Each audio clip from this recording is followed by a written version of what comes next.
You are listening to the Disney Dream Girls, an unofficial Disney Theme Parks podcast, and this is show number 444 for Sunday, the 26th of February, 2023. Where dreams begin. Hello and welcome to this week's Disney Dream Girls. My name is Michelle Young, and together with my jolly good chum Jane Phipps, we are your guides to the place where dreams begin.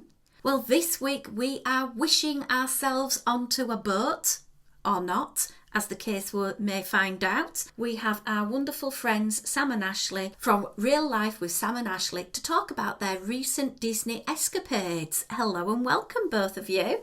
Hello, hello. It's so good to hear your voice. Hello, Michelle. Do you know, it doesn't seem 2 minutes ago that we were all together in that there Florida. I know it. It's like, again, if you blink, time just seems to disappear, but that was good times. Good times. But it's not nearly as hot here. Yeah, I know. Were you saying that August was a bit warm for you, Sam? You know, it's like a Mickey bar in the sun. I just melt immediately. Oh, I feel so sort of flattered that I have lovely Americans that will forget the fact that it's warmer than the surface of the sun in Florida in August and will come happily to meet me. In a heartbeat. And let me say, I think we were all very grateful that the Starbucks had been reopened in that large, very air-conditioned facility in the middle of Epcot, because that was kind of our saving grace for everybody. It's like, what time is it? We got to the park at 10. We're like, oh, it's 11. It's time for a drink at Starbucks. Let's go cool off. I know, and I can't wait to get back because that damn drink, that dragon drink, is amazing. Yeah. We can't get it in this country, so grrr. Oh, no, I didn't realize that. Yeah, so, well, when you come back, you know what to get. Absolutely. Right, we were going to, many moons ago, talk about your latest escapades and a trip that you have had planned. When did you plan to go on the Disney Wish? Honestly, I got a message from my friend Leslie who's like, hey, we're booking a 3-night Wish cruise in February, and I'm going to need you to book it and come with us. And I was like, well, I'm glad you think that, but I got to look at a couple things. And it ended up working out to where we were able to book it. And so that's how that all came about. Okay. Thinking about Disney Wish, we'll go into all the, if we can say, the boarding process first, and then we'll move on to talk about the important stuff for food. So I know in the past you've had issues with getting onto Disney Cruise Line down at Port Canaveral. What was the process like this time?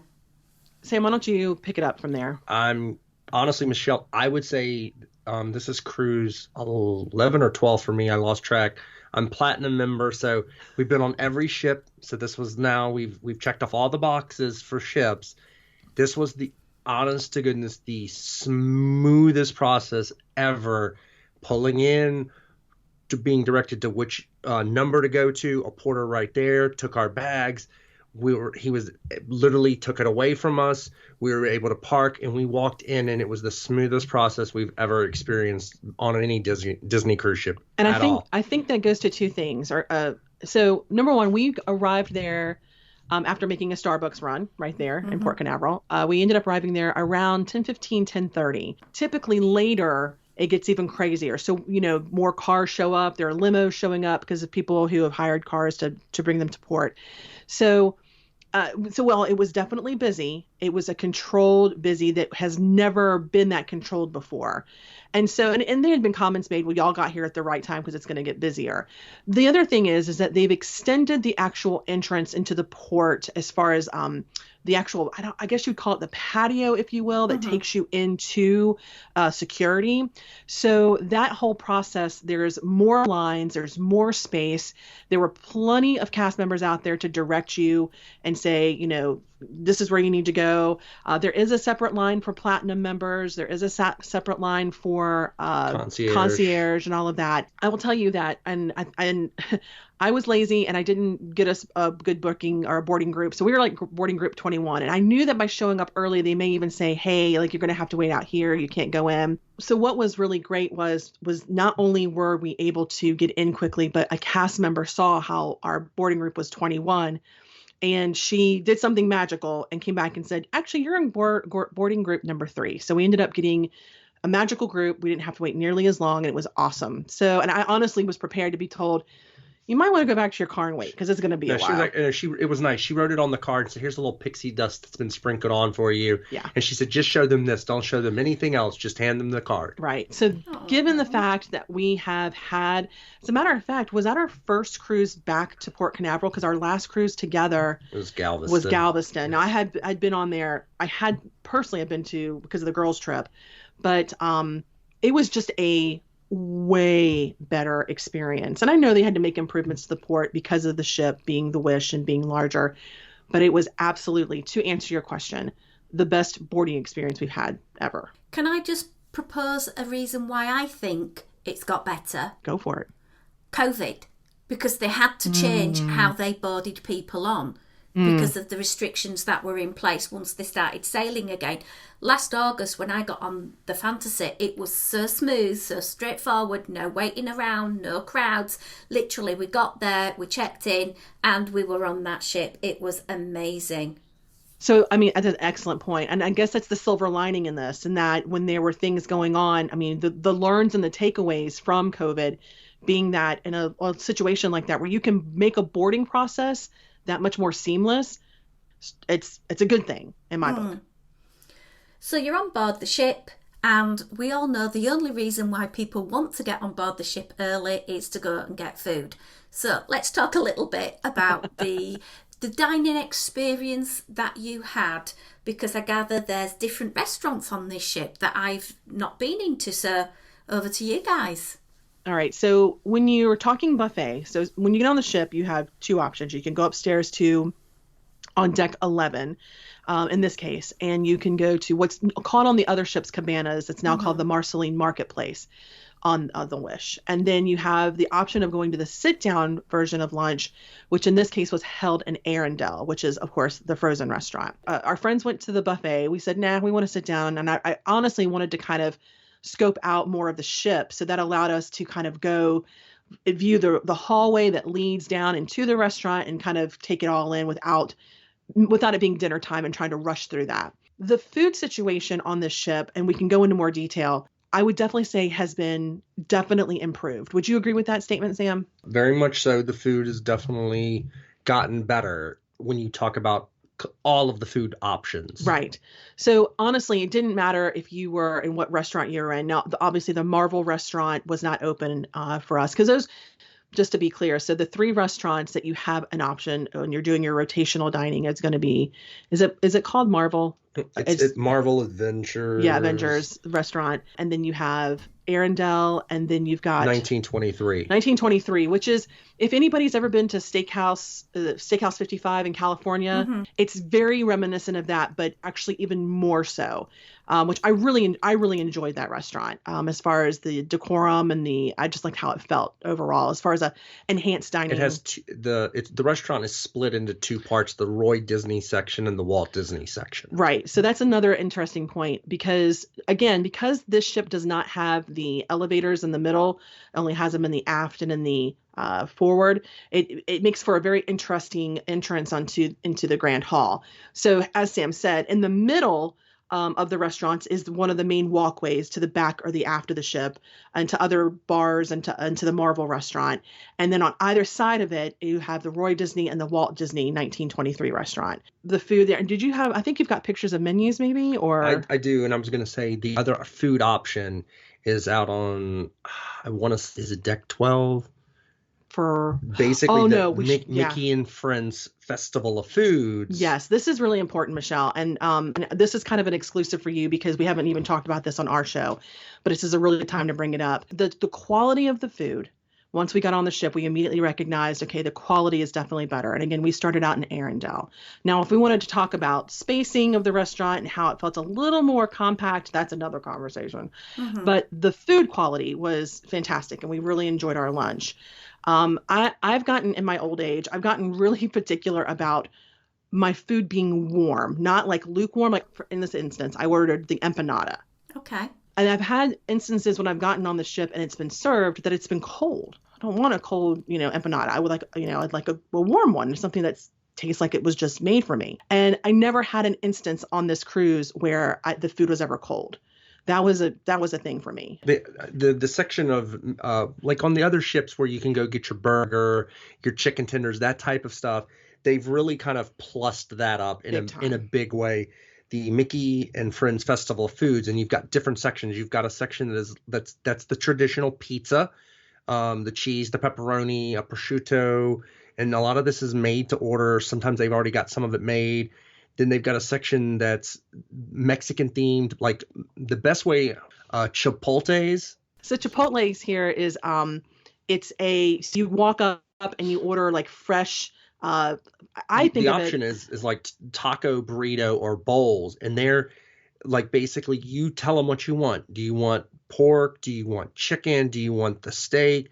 And they're really large protein bowls. You can get them with just the protein, with none of the carbs, right? And it's all fresh. Everything's super fresh, and they make it to order. Yeah, and so that was one of the options you had on the ship. Then right next door, so you've gone from pizza to the Chipotle-esque tacos and burrito bowls and all of that, and then of course we have the hamburger station and all of that. Which honestly, the burgers I only had one this cruise, but the standard burgers and the chicken tenders were just as good. Yep. But the thing that really kind of blew us all away, I think it's the standout in that section. Absolutely, is the Mickey's Smokestack Barbecue. So when you think of barbecue, for those who've been to, or if you've never been, but typically when you go to Castaway Cay, you have Cookies Barbecue for lunch, right? And it's sometimes the food can be just like awesome. Sometimes it's a little dry. And if you're somebody who's used to grilling and you're really good at grilling, or you're a smoker, meaning like you use a smoker, you may have a certain bar that you've set for when you do eat somebody else's barbecue that you want it to be good. And sometimes we found that Cookies is because it's such mass quantities being cooked on the island. Sometimes it's super dry. And sometimes you don't want to wait till the island day to have barbecue. Sometimes a good barbecue rib just sounds good to eat while you're, hanging out by the pool. That brings in, and Sam, I'll let you bring up the menu and talk about that.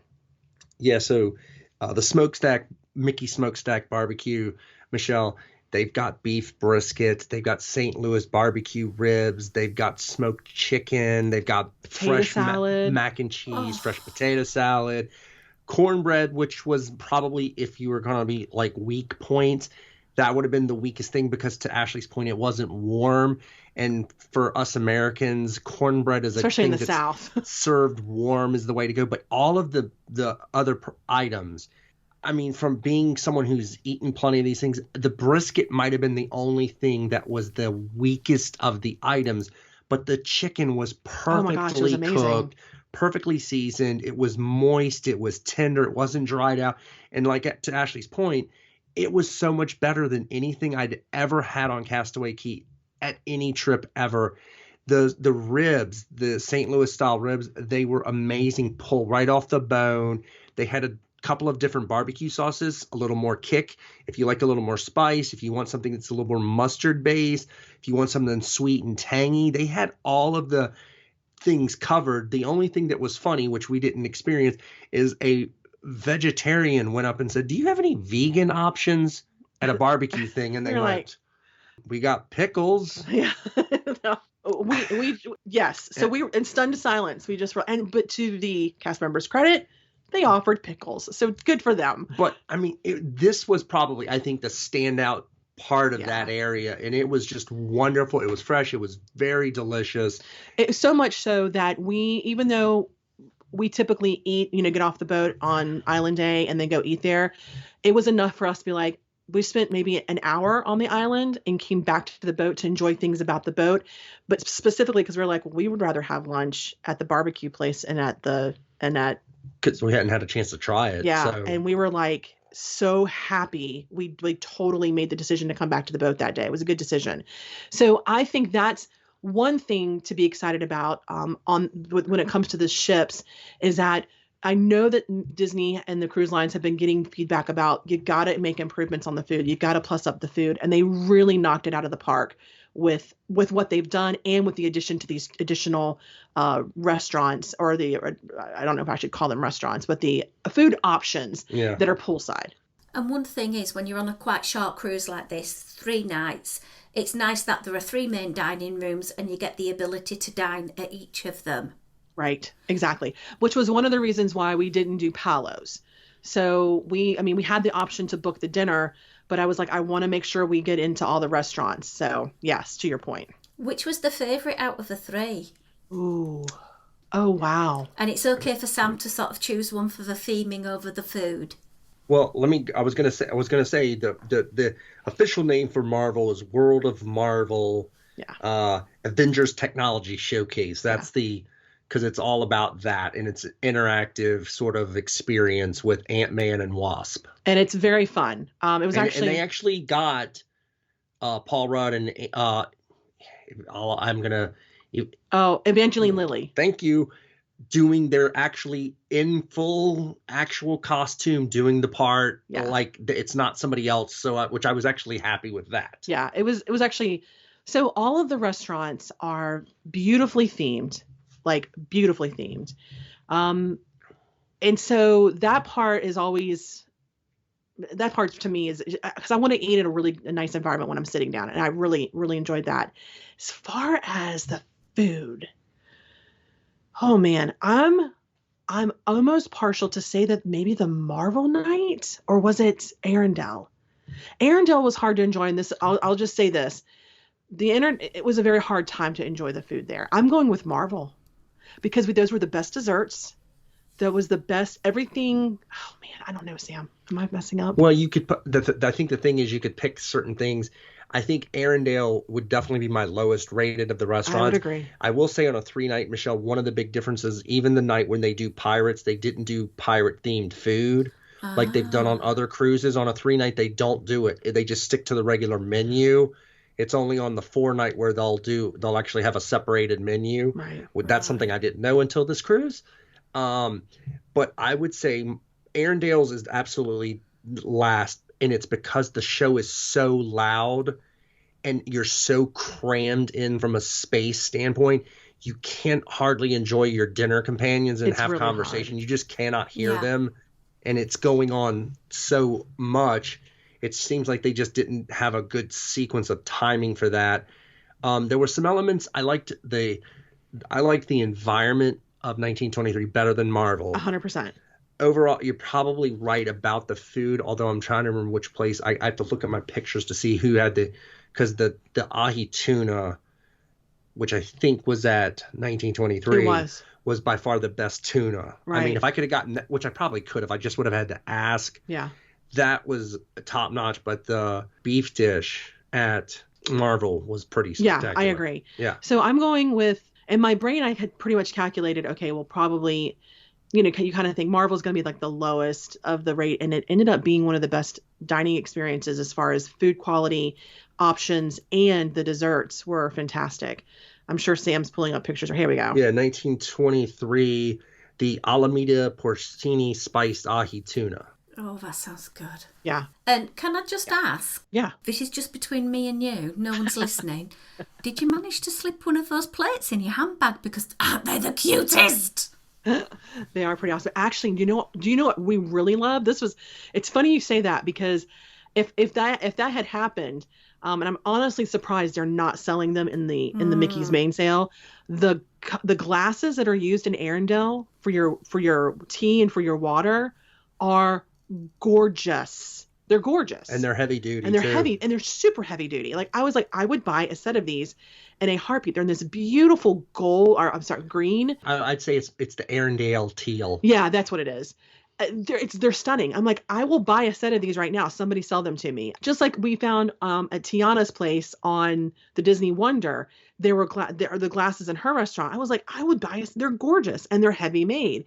But no, to answer your question, the Turners did not slip out a 1923 plate off of the Disney Wish. Just putting that out there. Okay. I do hear that people did that when they went to Animator's Palette with that lovely bread knife, and then they eventually started selling them in the shop as well. Yes, exactly.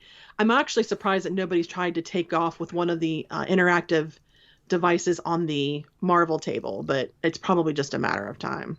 Well, there are people there that like to spoil things for other people. Yep, you got it. Okay, so I feel to me from what you're saying is that the food was good quality. Perhaps the more on the go food particularly stood out more than on the other ships. 100%. And I agree with you with the same sort of show they've got on the Disney Magic. They've got a Rapunzel show. And Yes. as much as I love Tangled, I couldn't focus on my food because I was trying to turn around and see what was going on. It was noisy, we couldn't talk, it was dark. Yeah, I want to either eat or I want to watch a show. I don't want Correct. them two putting together. So I'm Correct. with you on that. Have you ever done Hoop-de-Doo? We've never done that. Have you done it? Ashley, What? I'm British. British people do not like to, on the whole, I'm just generalising here, sit at a table and waft hankies because it's hygiene, darling. Because we wipe hankies on our noses and then I'm going to put them in the air and share my snot. No, not happening. So no. Okay, good. So I'm glad because what I know it's a very beloved show for many, many people, and that's totally fine. But to your point of when I'm having dinner, I want to have dinner and enjoy the conversation of my table mates, right? Or if I go to a show, I want to be entertained, and that's one of the reasons why I've never gone to Hoop-de-Doo is because I just want to. It's just never been a thing for me. Like combining the entertainment with food has just never. It's just not something I've ever enjoyed. And I went in completely open-minded for all of this. And it was the same way on the Wonder with Tiana. Now, granted, we weren't nearly as close to the stage. It and was we still were loud. literally one table separated us from the stage for the Arendelle Frozen. and it was like literally with Leslie sitting next to me and I was like, what? And I was like, yeah, I'm not enjoying this at all. It's just, no, not for me. Yeah. And yeah, I know I've got friends who rave about Hoop-de-Doo and it's very beloved to them. And okay, I know. That's for you. This is for me. This is what. And, and to be honest, it's quite an expensive thing to do as well. It's about $60 odd. And it's Yeah. like, I'm going to spend $60 to have someone's snotty hanky waved in my face. And it's nearly as bad as my thing with character dining meets when a character comes round and you've got kids in the background, either picking the nose or I've got a mouthful of food in your beloved character picture. That's another conversation we'll need to have because that's a very good point. I was going to say the last food item that we didn't really bring up, or the next to Arendelle, it's probably the biggest area of problems that we can say on that ship, is the Marceline Marketplace has a serious seating and kind of flow issue because it's almost identical to the way cabanas are laid out, except when it comes to actually being able to find seating, Michelle, it is very difficult. And if you have any weather issue that prevents people, if it's super hot or it's rainy, everything is pushed windy. in and you literally cannot find seats. Right. And it was bad enough that on the second day of trying to go up there to try it out, literally having cast members or crew members say, please try to find a seat first before going to get your food, because they knew you would otherwise end up with cold food by walking around looking for seats. So I'll give you, and it's bad. Like it wasn't just us. And honestly, Michelle, we thought, are we doing something wrong? Like, this is a bigger ship. So one of the things that kept rolling through our minds, whether we were in a restaurant or walking the hallways, is that, okay, this is the biggest ship they've built yet. Why does it feel smaller and cramped in places? So when we've never, ever, ever had an issue getting a seat at Cabanas, ever. Even on embarkation days, everybody's up there. We've never had an issue. There was at one point, so think of Marceline as kind of a circular deal where there's two sides that kind of mimic each other and are duplicates of each other, offering the same food and the same stations, but it's crowd control, so it's big and circular, and there's the food, and then on the outside of that are the tables. We at one point had to walk it 7 times the full length with our food so we're walking around trying not to bump into people, food's on our trays, and we cannot find a seat. We ended up sitting with strangers because they took mercy on us. They're like, we're getting ready to leave. Do y'all need a table? We're like, Thank you. That happened twice. So that was our biggest kind of, and the food was fine up there. It wasn't anything. Well, that was the other issue. To give you an example, Michelle, the one thing I like is I love the fact that they'll make omelets to order. Right. They literally put the omelet station right next to fresh fruit, and you had to get into the same line with one person serving everybody, taking omelet orders, serving fruit, having to juggle both of those things. And on top of that, then there were also other little, I guess, side items. French toast was, I think, there. Yeah. Bacon and sausage that you could ask for as well. And I placed an omelet order, and we waited basically a half an hour to get the omelet. Again, these were experiences we'd never had before on the other ships. And I never waited a half an hour, ever. At one point, Sam was like, I think I'm just going to drop my tray here on the floor and walk out. I was like, calm down. You're good. We eventually, like I said, we were invited to sit with some strangers, and they were like, we're not using this section. Why don't y'all sit here? Was this just a one-off 3-night cruise? I mean, we weren't the only ones noticing this. Like, we were. So if you want to get breakfast and enjoy it, I would suggest go to 1923, where they have a sit-down, limited order off the menu. Yeah. And you get served, and you're going to get a table. Yeah, that's exactly what I would do. And you don't have to fight for a table. Yeah. And there are plenty of seats, because virtually nobody seems to go to the sit-down. Right. Although I will also say that on the Fantasy last August, we struggled so much to get a seat at Cabanas. We really did. And that was supposedly not a full sailing as well. And we really struggled. Now, whether it was because people were not choosing to sit outside and they wanted to sit on the indoor seating, or there was a lot of big groups there, so tables had no chairs around them because they'd moved the chairs up to cuddle up together, or what, I don't know. But Anthony and I really, really struggled with the seating. So we'll see what happens. I haven't really heard anyone else comment about that. So maybe if any of our listeners have been on the Wish, what were your thoughts with regards to eating at Marceline's Market? Did you find it a problem? Let us know. We've eaten up pretty good. So another thing that Disney does very well on its ships is the entertainment, and this can come in the form of going to a theatre to see a Broadway-style presentation of a beloved Disney show, or it could be something happening during the day, whether you have to pay extra for an alcohol tasting, or whether it's the cinema. Obviously, child-free, you don't need to bother with the kids' club. But there's also the Aquamouse and the pools and deckside. How did you as adults find the Disney Wish? Families will be very happy because of the number of family pools that are available. So for instance, if a kid has an accident in a pool, the whole pool gets shut down. So when you have one pool on the ship and that one pool gets shut down, then nobody can go enjoy the pool because they're in the process of cleaning it. So thankfully, they've got multiple pools so that if one does end up getting shut down, they're able to continue to have fun as a family. So families will be very happy with the amount of, I would say, space. Funnel vision has been improved to next level quality in terms of you can see it. It's beautiful. Yeah. It's crystal clear. Any of the animated stuff just pops and is gorgeous. So I'll give them credit for that. Yeah, 100%. We absolutely have loved the Aqueduct and the Aquadunk on the Magic. We love those. They're so creative and so imaginative. And it's when we are on the other ships, for instance, like on the Dream or the Fantasy, we would easily hit the Aqueduct, 5-6 times, especially if it was a day where we'd come back and everybody was still on the island. We just would go hit it 5 or 6 times and be done. Again, maybe this is on us because we didn't go and look at all the reviews. We wanted to just take the ship in as we experienced it. So I was excited about the screens that they said that they were adding to the ride. And I thought, okay, this is awesome.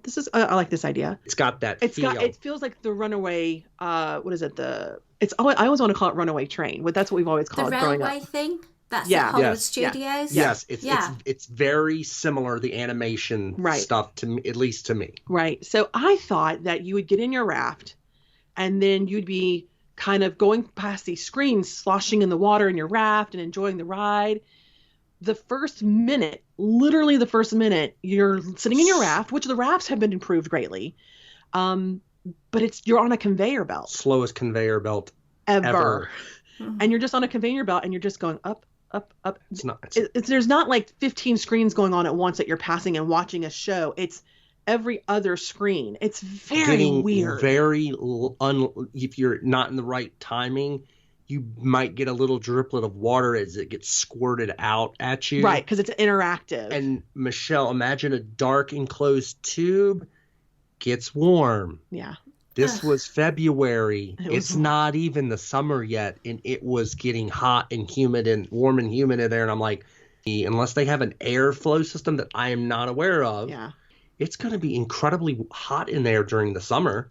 Yes. So by the time you get to the top of the conveyor belt and there's the end of the story, you're trying to okay, did I get the story?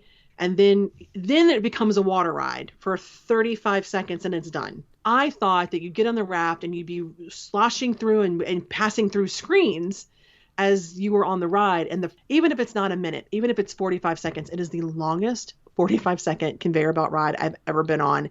I didn't think it was possible that you could mess up that ride. Like, it's so successful and so great on the other rides. I mean, Sam, we got off and we're like, we're done. Like, we won't ride this again. They just added technology to it, but made it not as good. I'm glad we did it when we did because there was no line. Yeah, exactly. Okay. Did you go and see any of the shows?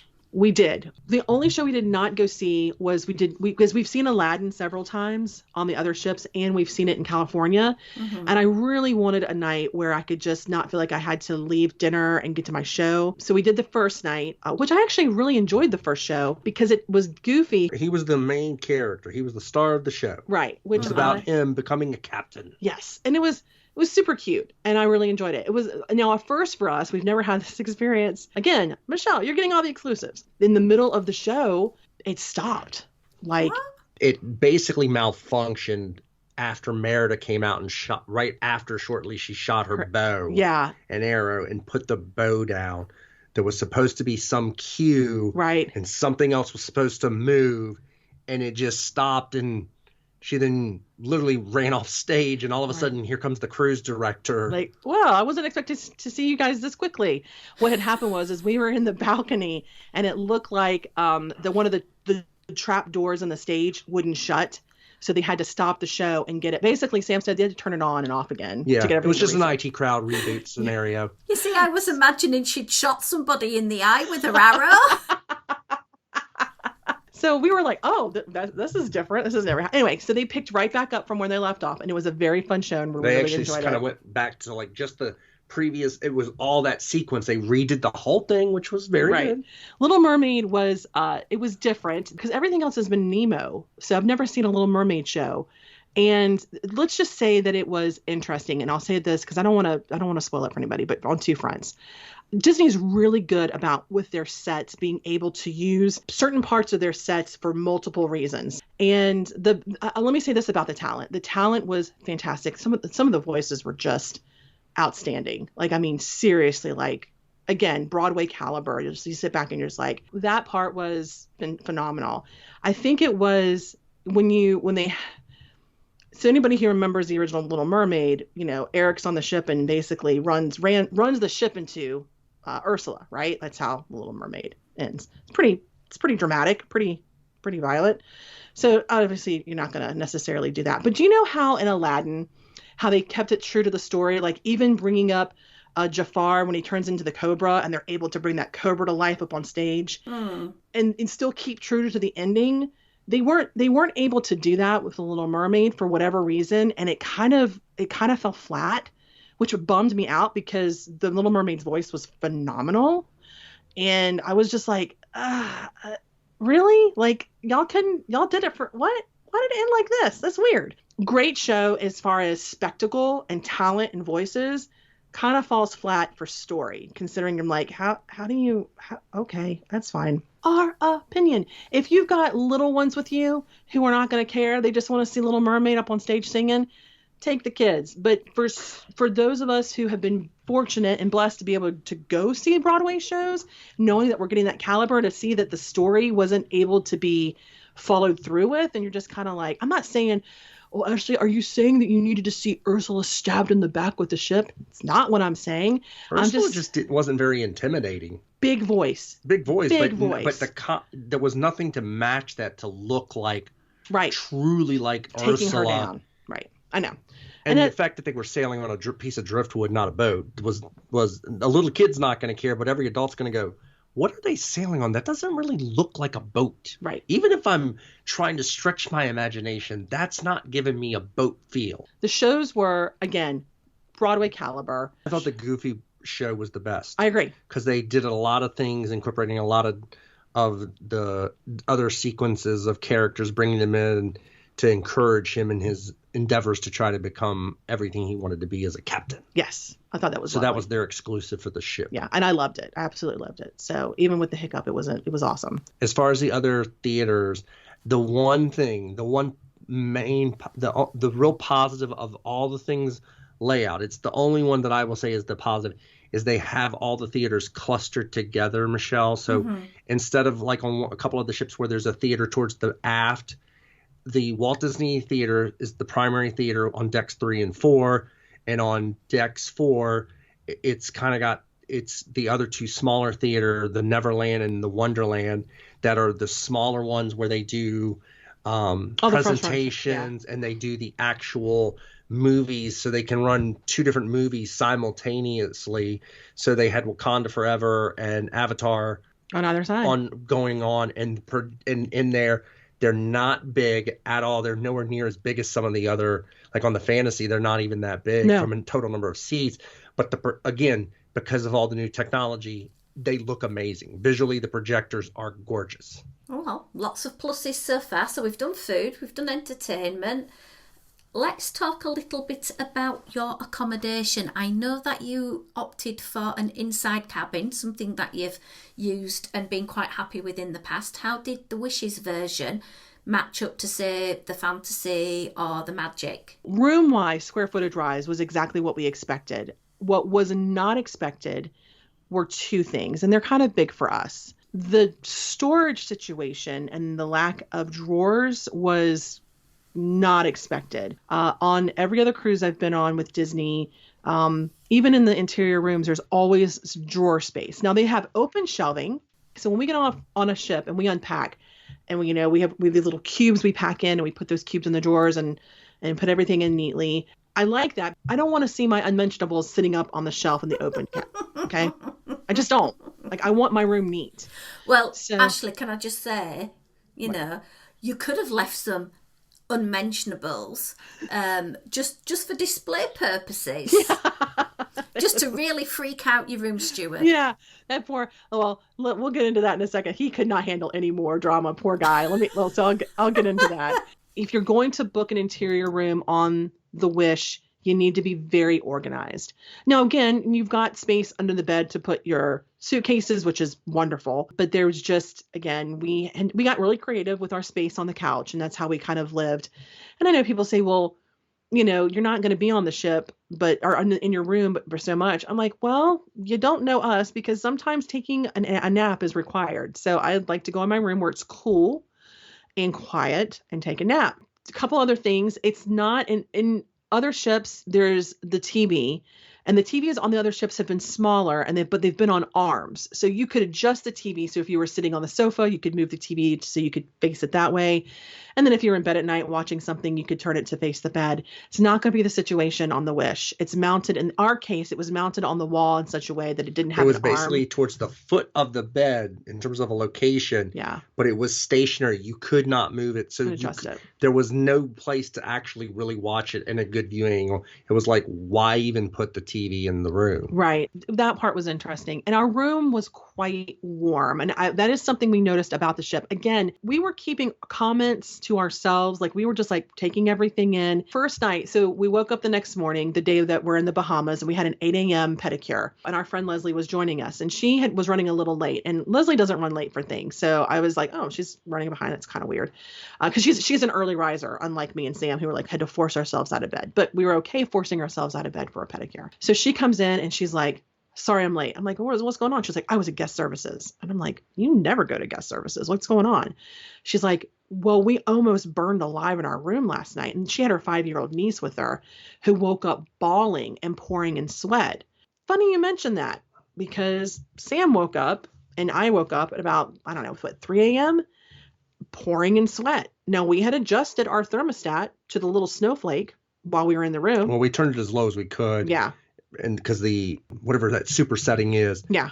goes off in like 15 or 20 minutes. So I think these are smart thermostats. And if there's not enough movement in the room, then it just puts out just enough air to, I don't know. For us, it was not a good experience. It was like we sweated a lot, and having conversations with other people, like randomly, like we would stand in line for a character picture, and this lady turned around and looked at us and said, looked at our lanyards, and she's like, "How many cruises you've been on with Disney?" And we're like, "Well, as a matter of fact." And she's like, "Are y'all hot? Like, is it hot on this ship?" And we're like, "As a matter of fact, it is." Like, it was even hot in the hallways. Like, it wasn't just our rooms. It was like there was a stuffiness in the hallways of the ship, which we've never experienced. Going back to the room is beautiful. It is well appointed, but there are no drawers, and the air conditioning situation, whether it's an interior or in our friend's case, a balcony room, is, and before anybody's like, well, did they close their door properly? Did they push to seal it? They did all of that. And it was still not a very comfortable experience. And so that was a shock. So let me say this, because I don't want it to come off that we are being super negative. We're just trying to be super real, because every dime we spend on vacation is a dime that we've had to work very hard to go on that vacation. And when you are, on a 3-night cruise and you walk on with the expectation of, I know what this is going to be like, but it's going to be better, because this is not Disney's first rodeo doing a cruise ship. And then you get on it, and you're getting used to layout. It's nothing, the layout, you can figure the layout out. That's not the big deal. But when it's the expectation of things that have been done right in the past did not carry over to this new ship, and you're scratching your head going, either I'm the dope here that doesn't get it, or something is definitely different. In conversations with waiting in line and people striking up conversations with us, you're like, hey, has this ever happened to you on a Disney cruise? Or, hey, you've done enough of these. Like, has this been your experience? And we've talked to other seasoned Disney cruisers who were like, yeah, I don't think this ship is for us. I don't think we'll be coming back to this ship. And it was too warm. It was just, the layout was weird. So for anybody who's like, well, crap, I was ready to book the Wish, and now I'm hearing this, and now I don't know that I should. I'm not saying don't go on vacation. I'm just saying, if you've been on a previous Disney cruise and you loved it, this is not going to be like the other Disney cruises you've been on. And that would be the expectation I'd want somebody to have. Yeah, and let me just say this real quick about the bathroom. They did improve the shower, so it actually feels like a real shower. Yeah, it's now a glass door, not a curtain. Right. Oh, I hate shower curtains. So this actually feels a little bit more substantial because it's got a tub. Now, I don't know what person could fit in that tub, to be honest with you. They'd have to be very tiny. Right, but it's good for families who need to rinse off sand and all that from the kids. It's got kids, but the fact that it's got glass doors that opens both ways. Yep. So it's very nice. So that felt more substantial. I think the thing is, a lot of people throw out, well, it's just people don't like change. This isn't about change, because every cruise ship in the Disney fleet, as they got new ones, there was change. This is something else that's more fundamentally flawed, at least in my opinion, about the ship, because it's not about the decor. It's beautiful. It's gorgeous. That part they don't get wrong. It's the stuff that, as we talk more, it's just these things that just seem to be odd stuff that doesn't make sense. Basically put a bow on the room. I'm still a big fan of interiors. I always will be. There's a quietness and a coziness that they offer that I absolutely love, but I've got to have it cold. And when it's not cold and it's warm, then it doesn't make it cozy For the anymore. record, I had a battery-powered fan at the head of the bed. Yeah. And it still didn't do anything to alleviate how warm it got. Yeah, it's a good point. Wow. You hinted. Yeah. What was with the swans? The swan was I'm trying to figure out how to, okay, this is how I'll tell the story. Here we go. So when we got on the ship, we got to our room. So keeping in mind, now room service, or at least the rooms on the Wish, are now available at 2 p.m. versus like the 1 or 1:15 p.m. that they used to be available on the other ships. So we were able to really enjoy our lunch and sit down and not rush, knowing that our room would be ready at 2, and we got to walk around. Yeah. Kind of try to get an idea of how things worked. Right. So we walked into the room and, started taking pictures and stuff as we walked in without our stuff in there. And I walked in and I look on the floor. I'm like, what is that? And there's two pieces of trash on the floor. And I was like, oh no. Oh, and I was like, oh, that's never happened, but okay. All right. That's fine. I'm not going to freak out over that. Like, that's just, he was probably, whoever was doing our room, because we hadn't met him yet, probably was in a rush, and I don't fault you anybody. don't know that it could have been somebody else. Right. I mean, but you're thinking, so your thought is, well, the last person in the room was, our host. And so could have been in a hurry trying to get to another room and just didn't see. So we had trash on the floor. Okay. You know what? It was a feather. It was this giant feather boa piece and this sticker we were like, what? Oh, okay. So I was like, we got to get unpacked. So kind of, I grabbed a tissue and then put that in the trash and just left it alone. I wasn't going to freak out about that. And I was like, okay, we'll go ahead and open up our carry-on so we can put our drinks in the cooler, the refrigerator. We opened up the refrigerator, which is a pull-out now. Right. It's not like a little mini fridge. It's this pull-out drawer, and there's trash in there. No. I'm like, oh, yeah. Several cups with what looked like a tea bag in one, and there was liquid in the top of the other one. And we were like, oh no. I was like, oh man, I don't want to have to make this call. Like, I don't. Because I'm like, I don't know what's in that, and I'm not really one to handle that. Yeah, and I was like, okay. So I immediately called the guest services. I said, hey, and this is literally what I said. I was like, hey, actually they said, hello, Mrs. Turner, how can we help you today? I was like, hey, how's it going? So listen, really minor, but we have some trash that's been left over in our refrigerator and we can't put our drinks in. Oh, Mrs. Turner, we were terribly sorry. This should never happen. I'm like, hey, listen, we all have bad days, no biggie. If we could just get it removed so we can just unpack, that would be amazing. Oh, absolutely, absolutely. Hang up the phone. All right, no big deal. We'll start working on other things while we wait for them to come remove the trash. And within it's 5 minutes? It's less than 5. There's a knock at the door. Boom, boom, boom. It's somebody from... It's from housekeeping. Yeah. And we have the door. And it's not our host. But he comes to the door. He's like, yes, I've received a call that you have trash in your room. We're like, yeah, of course. He's like, oh, we're terribly sorry. This should never have happened. Terribly, terribly sorry. I'm like, hey, it's okay. Like, we're okay. Like, it's fine. No big deal. If you could just take it so we can unpack. Have a great day. Like, oh, terribly sorry. Terribly. I'm like, oh my gosh. Like, this is really not the end of the world. Like, we're okay. He comes in, he scoops it out, takes it out. 3 minutes later, there's another knock at the door. Open the door, and it's now, it's a crew member. It's one of the crew member from the hotel staff, probably. Yeah, and I'm guessing. And he knocked on the door, and he's like, we're so sorry that there was trash in your room. We were like, seriously, it's fine. Like, it's gone. It's good. And they're like, no, it should never happen. We will do better. I'm like, honestly, like, hey, we really appreciate your urgency behind this. Like, thank you for taking care of it for us. Like, thank you so much. Like, yes, it won't happen again. We're like, yeah, it's fine. Like, it was just crazy crazy great, but it was also like, I'm starting to get concerned that whoever did leave it behind is going to get in massive trouble. So it wasn't until later that night, or maybe was it before dinner? It was before. It wasn't much longer after that. Did we meet our host? Dharma. He was back. He was there within a few minutes after that. Okay, because I couldn't remember because there was so much happening. We were starting to finish the unpacking. That's right, because we were going to go upstairs, and so he comes to the door and he introduces himself and he's like, "I'm so sorry. I'm so sorry." And we're honestly, Michelle, we thought he was going to just drop to his knees and fall on a sword. And we're like, it's okay. It's Dharma. It's okay. Yeah, or Dharma, we're not mad. We're not like, mad. It's fine. He's like, fine. But we should never. I can't believe I left trash behind. I'm like, hey, it happened. Like, we all have bad days. It's no big deal. Like, it's taken care of, and it's gonna be fine. And but Sam is not exaggerating. I thought they have probably threatened this poor man within an inch of his life, and we just said, Dharma, it's fine. Like, so we were a little caught off guard with how, like, it was great customer service. We're Dharma, everything's going to be fine. It's going to be a great cruise. We'll see you later. Fast forward the rest of the evening, we go to dinner and we come back after dinner. We open up our door. I have to say this about the bed because you're going to bring it up. And if I don't say it now, I'll forget it. The sheets and the comfort of the bed has definitely been decreased. Not as comfortable. The sheets are not as soft. That was very much noticeable to me. And here's another way that was put with our friends who brought this up and said that the bottom line was, when you're on the dream or the fantasy, you don't even want to get out of bed. Like, you just want to lay there. Like, it's just, it was not they were soft and comfortable, but they were not the same. So yes, thank you for saying that there. So anyway, we come back from dinner.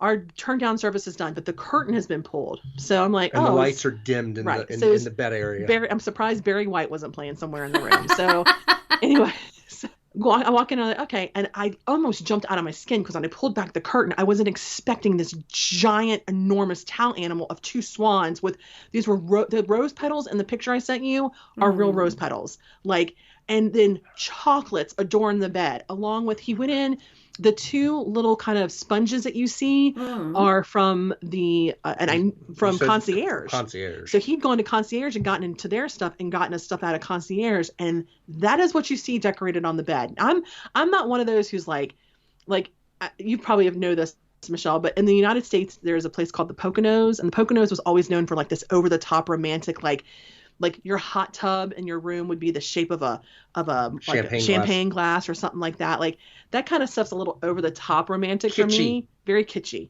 It's for people who want to go and ride Space Mountain. Yeah. That's exactly right, Michelle. Exactly right. So we came back and I jumped because I was like, oh my God, what is this? And it was like, because I was expecting a towel animal, but not. They were literally they're giant. huge. I mean, I think we've had at least one swan. We've had a swan. We've never had that. These were like two giant swans, literally forming a giant heart. At least they weren't, doing something else. Right. I mean, right. So I was just kind of stunned. Like, oh my God, what is this? And I was like, and then the rose petals were, he was very, very specific where he put the petals on. He did not have to do that, but the poor guy, I think, I don't know what he was told, but we made this. So the very next morning we get up to, go up to the top because we're in the Bahamas, and he's outside. Or no, we're coming back, and we see him in the hallway. We're like, Dharma. He's like, yes. We're like, Dharma. He's like, what? I was like, Dharma. He was like, what? I was like, that last night. He's like, oh, that? Oh, that was nothing. I was like, Dharma. So we grabbed him and said, Dharma, you have been wonderful. That was absolutely beautiful. Thank you so much. You did not have to do that. Thank you for the real rose petals. Thank you. That was super wonderful. But I was like, we are so glad that you're our host, and we're so glad we have you for the next couple of days. Thank you for being so wonderful. And like, that was my way of saying, hey, buddy, I don't want to walk into like anything crazier than that tonight. So like, it's okay. It was such a trip in that experience because it's a wonderful story to tell because of the customer service, but it was they really, when they mess up, and I think that's the difference between, and if you can kind of put the cherry on top with this, I feel like that's the difference between an experience you'd have at the parks and the resort rooms versus a cruise. Like, even something as small as, look, there's trash in our refrigerator. Can you guys come get it? It's no big deal. We just need to unpack and put our drinks in. The urgency and the care that went into that, I don't know that I would have gotten that in the parks. Not that fast and not that many people. What an amazing story. But it just goes to show that although he went completely OTT, that they didn't want you to leave the ship with a negative experience, and they wanted to try to make it good. So this is what gets me when people complain XYZ has gone wrong on the Disney trip. Well, what did you do to try and make it go right? And if you speak to people in a proper, appropriate manner, they will move mountains to make things right, especially with Disney. Yeah. Do you want to add something? Well, I did, because I think if not, I'll forget, because, we're going back to like that situation. And if we go back to the dining for just a second, Michelle, this is the one thing, because Dharma, this was his second contract. Yeah, with Disney. And he was wonderful.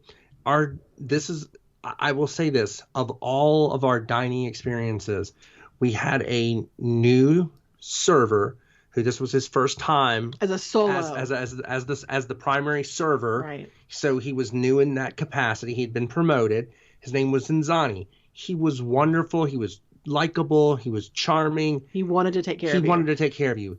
His partner, the assistant server, whose sole responsibility is drinks, she might have been one of the worst assistant servers we've ever had. And we hate saying that. We're talking, we hate saying never getting our drinks refilled in a timely manner, leaving so many glasses on the table. I mean, just slow at their job. And I'm like, Michelle, completely transparency. The first cruise we ever took with Disney, we were forever spoiled because we had the best serving staff they could ever put together, because each of them went on to either one of them went on to be like he was a trainer on one of the ships for the entire serving staff, and then the other one the following year was promoted to a server because they were that good. And we were on like a 4-nighter, I think, the first time. By night 2, the drinks were at our table waiting for us. Yeah, that never happened. I mean, it was like she was on night 3, she was still asking us what our drinks were. And that was really shocking to us. That's something we've had one other really bad serving crew, but Zinzani is the only reason that wasn't any more of an issue, because he literally went out of his way to try to do certain things. Like Ashley wanted a chocolate chip cookie that wasn't overcooked, which was apparently a big thing, that they overcook all the cookies now. They're really cooked. You want them chewy, and these were dark, crunchy. And I actually went to Zinzani and said, hey, can you get some chocolate chip cookies that aren't as cooked? He tried. He literally made an effort to try to get them to bake some cookies, and he brought them to the table. Yeah. So, I mean, he was doing those things, but his help was not much. And you actually felt bad for him, because you could tell where he was picking up some of her slack, and it wasn't his job. So I'm glad you brought that up, because that was a real moment. Because between him and Dharma, they still make the cruise. Yep. Forget everything else. They still are what make Disney Cruise Lines really good. And make you want to come back. We've saved the best till last. The layout. This is all I'm going to say. The layout is very different because of only having 2 sets of elevators. If you're going to go on a 3-night, I would recommend going easy on yourself trying to get to places as you're learning it. By day 2, it's better, but it is not my favorite layout of all the ships. It's probably the number one reason why we won't be back. On top of, and when I say layout, I'll include how Quiet Cove is set up, and how there's only, unless you pay for the spa per day, there's only 1 hot tub for about 1,000 adults.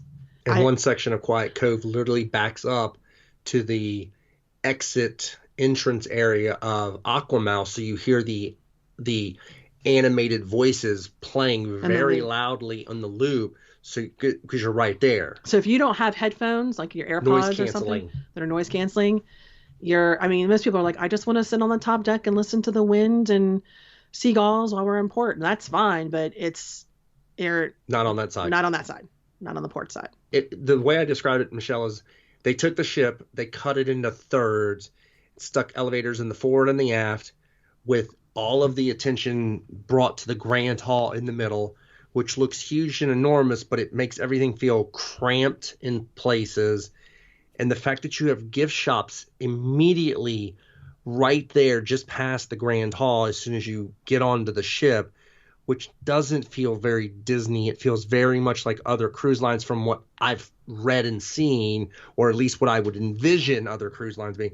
About gift shops right up the gate, which is not what I've come to expect from Disney.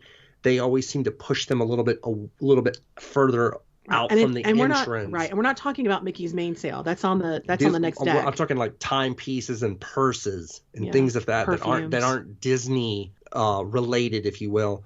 So I think that, and the elevators were just awkward because the buttons were sensor driven. You didn't really have to touch them, so it was very easy. If you got too close to the panel, it happened to me. It happened to at least 2 other occasions where people just got too close and all the lights would go off. So now the elevators, and so and it was hard, and they didn't ding very loud at all. So when were waiting for an elevator, you couldn't see that one had arrived. It was very common for that to happen, and I think ultimately it wasn't until another guest brought up that the person that was brought in had never ever been on a cruise ship to design it.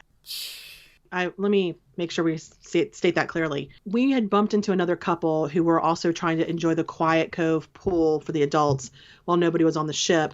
We just, again, just conversation. And this was like their 8th or 9th Disney cruise. And they were like, well, because the one woman said to me, she's like, well, that the person who was in charge of designing the ship has never been on a cruise.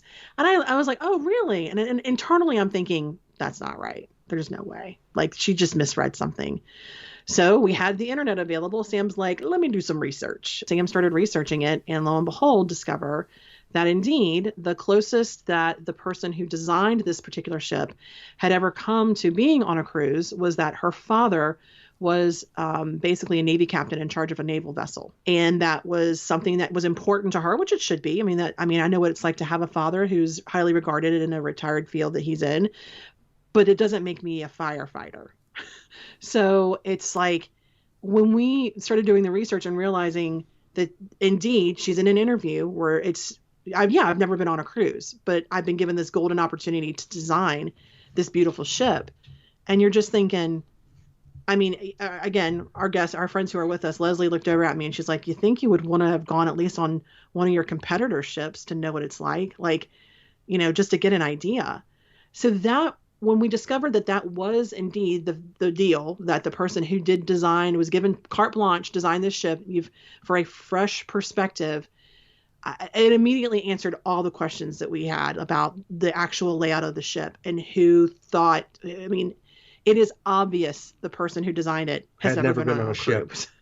And there's not a path around one of the decks to completely walk a circle, which normally is on all the other ships. There's like a walking path to kind of walk laps. Right, the track. Deck 4, where that takes place, it's literally like the joke, A Bridge to Nowhere. It's a deck to nowhere. You literally go on one side and you're walking around towards the front, and there's literally a wall, and you can't go any further. You got to turn around and go the other way. You have to turn around and go back. The thing that struck us most about the layout was that on all the other ships, it's always a circular motion. It's like a flow. Yeah. Up and down and around. So you might be going up, but there's a circle constantly. Right. And you're able to get around. And that's just, you will not, again, I stated earlier, when you go on this cruise, on this ship, do not expect it to be like the other Disney ships. It's completely different. Nothing wrong with that. Just be prepared. Just doesn't make a lot of sense. And the joke that I had, honestly, Michelle, is because I have to share this with you. We shared it on our show, but for your listeners, it's like there's a scene in My Cousin Vinny where Marissa Tomei is brought in as an expert witness for Joe Pesci about an automobile situation. It's not about design. And they're like, well, what's your experience? Well, my father was a mechanic. My brother was a mechanic. My uncle was a mechanic. I'm like, that doesn't make you a person that should go design a car. But it's like, if you're tasked with something like that, to me, the first thing would have been is what cruise ships have gotten the highest rankings in the last 2 years.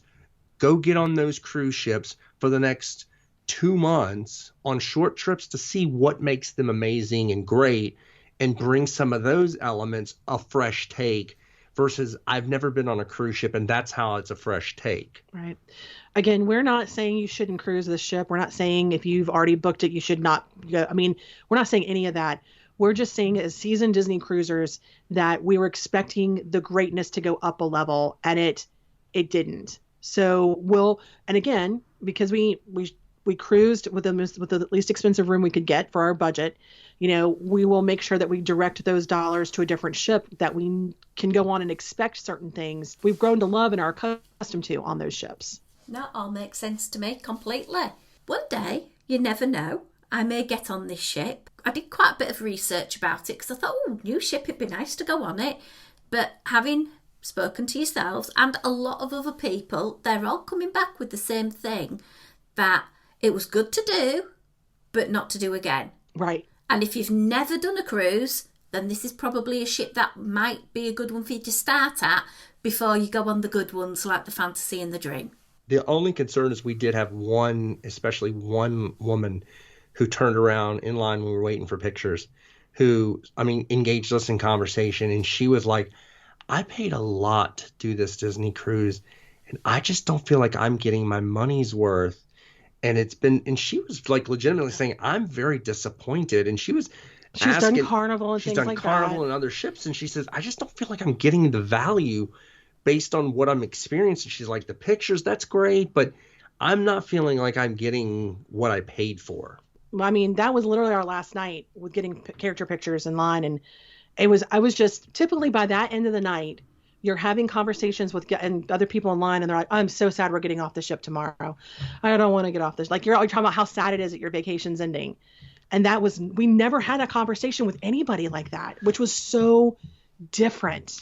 That's because at that point, that's when I pinned my jokey comment, Michelle, which some people are probably not going to like. Do you know why they named it the Wish? because immediately you go, I wish I was on a different Disney cruise line. I wish I could get off the ship sooner. Yeah, I was thankful that we had only booked a 3-night, because I had actually questioned, man, we probably should have booked a 4-night. Nope. And I was like, I'm so glad we only booked 3 nights. So that's our story, and we're sticking to it, Michelle.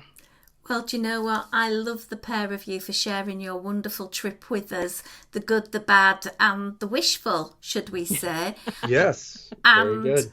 give yourselves a shout out where people can find out more from your travels, your life. We're kind of just on social media. We put out shows when we can. We call it Real Life with Sam and Ashley these days, simply because we have some real life issues that we're dealing with Sam's health. It gives us an opportunity to have conversations all around some experiences we've had over the past 2 years. Some of the topics we talk about are from anything that are spiritually based, and other things that we feel like they're important to talk about that sometimes, aren't talked about enough amongst other podcasts. That being said, you can find us on Facebook, Real Life with Sam and Ashley. We have a Patreon show as well where we talk about other stuff. Yeah, so our Patreon show is, we give you we call it our stoppage time for those of you who are, as my husband is a huge English football fan. Stoppage time is that extra overtime, if you will, that we call it here in the States, that we kind of talk about. We go into more detail about Sam's treatments and things like that he's dealing with. And our language may not always stay under the clean banner there. Yeah. Yeah. Just sometimes. But. Sometimes. Thank you so much, the pair of you, for chatting us through on this wonderful trip. I will be listening in to hear more from your tales on your next show. You can find us anywhere and everywhere under Disney Dream Girls, and we will be back next week with some more Disney fun views and reviews. But until next week, it's a goodbye from me.